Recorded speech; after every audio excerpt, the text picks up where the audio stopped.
Everyone. तो आज हम लोग एक इंटरेस्टिंग रूब्रिक के बारे में पढ़ते हैं और देखते हैं कि ये रूब्रिक हम लोग कैसे समझ सकते हैं और कैसे प्रैक्टिस में मिल सकते हैं। तो अगर कोई बच्चा है वो अपनी मदर के साथ आया है या अपने फादर के साथ आया है और उसका आप केस ले रहे हैं और जब आप उस बच्चे से पूछ रहे हैं, वो फॉर एग्जांपल कुछ भी कंप्लेन XYZ लेकर आया है, लाइक हेडेक लेकर आया है या उसको क्रोनिक डायरिया है या समथिंग लाइक दैट, कुछ भी लेकर आया है, तो अगर उसमें हमको ये मिल रहा है कि जब भी हम बच्चे से क्वेश्चन कर रहे हैं कि क्या दिक्कत है आपको या क्या नाम है आपका, कुछ भी हम क्वेश्चन कर रहे हैं, तो बच्चा अपने मदर को ऐसे देख रहा है और फिर चुप हो जा रहा, फिर वो अपनी मदर को ऐसे देख रहा है और फिर चुप हो जा रहा। अगर ये एक बार मिला तो हो सकता है प्रॉब्ली ये इंटेंसिटी नहीं है। हमने हमेशा कहा कि जो पेक्यूलियर रूब्रिक होते हैं उनकी इंटेंसिटी हमें पेशेंट की सिम्टम की इंटेंसिटी के साथ मैच करना। तो अगर एक बार पेशेंट यूँ करके कुछ नहीं बोल रहा है, बच्चा अपनी मदर को देख के यूँ करके कुछ नहीं बोल रहा, तो नॉर्मल है। 2 बार भी नॉर्मल है, 3 बार भी हम नॉर्मल मान सकते हैं।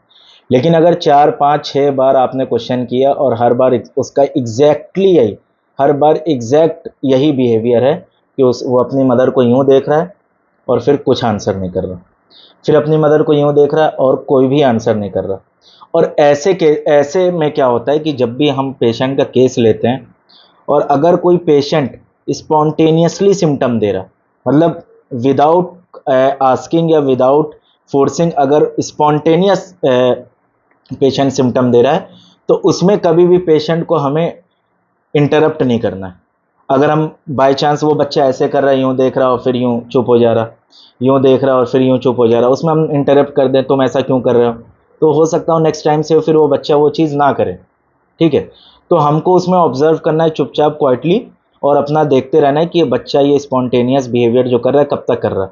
तो अगर बच्चे का बिहेवियर ऐसा है कि कोई भी क्वेश्चन करने पे वो यूँ देख रहा है और यूँ चुप हो जा रहा, यूँ देख रहा है और यूँ साइलेंट हो जा रहा, तो रूब्रिक क्या होगा?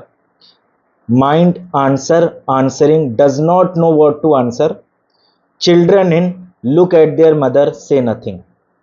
Mind answering does not know what to answer, मतलब माइंड में आंसर सेक्शन में हम लोग गए, does not know what to answer, उसको पता नहीं कि क्या आंसर करना है। किसमें? Children in looking at their mother से nothing. Looking at their mother, वो मदर भी हो सकती है, फादर भी हो सकता है, सिबलिंग भी हो सकता है, फ्रेंड भी हो सकता है, जिसके साथ भी आया है। यहाँ पे मदर का मतलब ये नहीं है कि सिर्फ मदर ही होनी चाहिए, तो वहाँ पे जो जिसके साथ भी आया है, जो भी गार्जियन है, जो भी उसको लेकर आया। Says nothing, single remedy, George Vithoulkas source, remedy baryta carb.